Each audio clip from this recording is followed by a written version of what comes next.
il y a à la fois la grande promesse du métaverse positif et il y a son dérapage possible.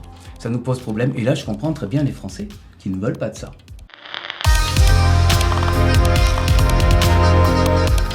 Rebonjour à tous, nous sommes en présence de notre invité, Michel Ladé, bonjour. Peux-tu, s'il te plaît, nous dire qui tu es ? Je suis vice-président de Sosovision, qui est donc une des filiales de l'IFOP et dont le métier est entre autres d'essayer d'imaginer à quoi ressemblent nos futurs et d'aider des marques, des grands groupes à s'y adapter par avance. On a fait quelques sondages sur le métavers et les NFT, qui sont sur le site de l'IFOP, ça se trouve. Et globalement, ce qu'on voit, c'est que ce sont des notions mal connues et des notions qui font un peu peur. Michel, est-ce que tu pourrais, en préambule, nous dire c'est quoi le métavers ? 2003, un truc se lance qui s'appelle Second Life. C'est en quelque sorte à l'époque, parce que Second Life, faut le savoir, c'est l'ancêtre du métaverse dans son côté, je dirais, le plus toxique. Et on y était dans un monde artificiel pur. Le but, c'est simplement de montrer qu'on avait la maison la plus grande, que l'on était le plus beau d'ailleurs. On pouvait d'ailleurs séduire. C'était avant MeToo et donc il y avait des discours extrêmement toxiques, je dirais, sur le Second Life, qu'on n'aurait jamais osé dire dans la vraie vie, d'ailleurs, même pour les mêmes personnes. Et Second Life, 2003, s'est lancé. 2008, il n'y avait plus que 10% de l'audience au départ. Entre les deux, il s'est passé quoi ? C'est passé 2005. En 2005, c'est le lancement mondial de Facebook.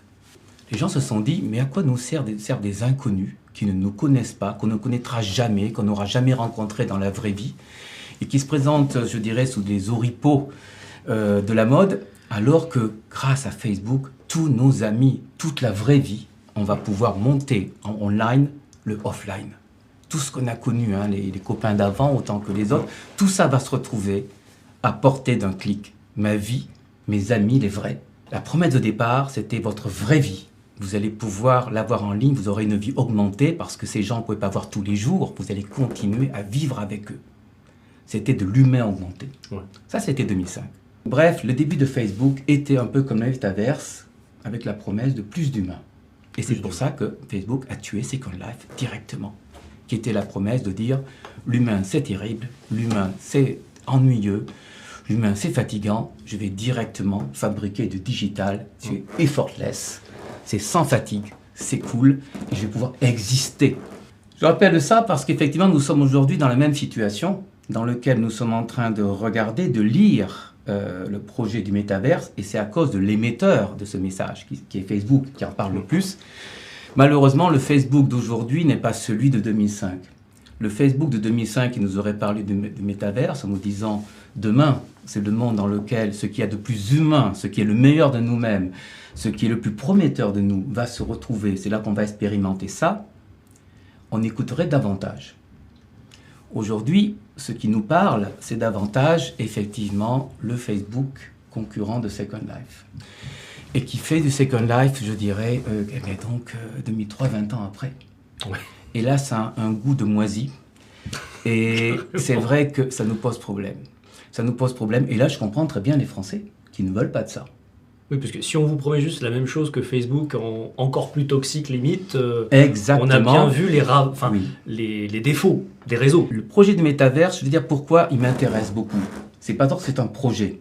Il y a les dystopies dans le monde digital qui nous ont nourris. Nous avons bien sûr les films d'horreur qui en sont remplis. Et même les films sur les IA nous ont toujours dit que ça tournait mal. Et que... Oui, il n'y a jamais un film sur les IA qui finit bien. Oui, surtout si on tombe amoureux de l'IA. Alors là c'est terrible. Là, c'est vraiment mort. Là. Et là, on regarde Spielberg, Ready Player One.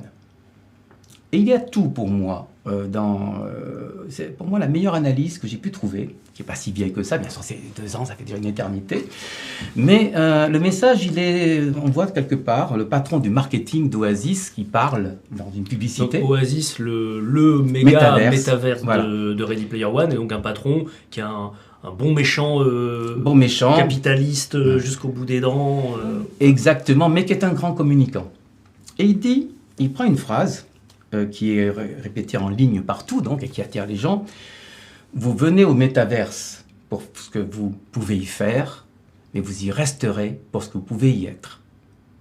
Et là, il y a à la fois la grande promesse du métaverse positif et il y a son dérapage possible. La promesse positive, c'est ce qu'on peut y faire.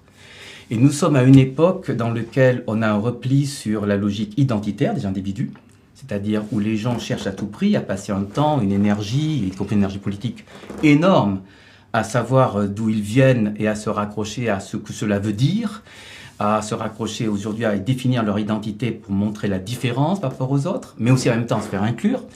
Donc la problématique de l'identité, elle est au cœur du drame de l'individu moderne. Ça crée des sentiments de solitude, etc. Qu'est-ce qui en pâtit de ça? C'est le projet. Le projet, c'est ce que l'on construit, qui vous fait sortir de soi, qui vous fait sortir de votre communauté, de votre groupe, etc. Parce que le projet tout seul, ça ne fait plus aujourd'hui. Le métavers, c'est un projet. Il est un projet de construction. C'est une sandbox, c'est du super Minecraft. C'est un bac à sable, c'est du Minecraft à l'échelle mondiale et avec des briques qui réunissent la totalité des briques que le digital a construit depuis maintenant 20 ans.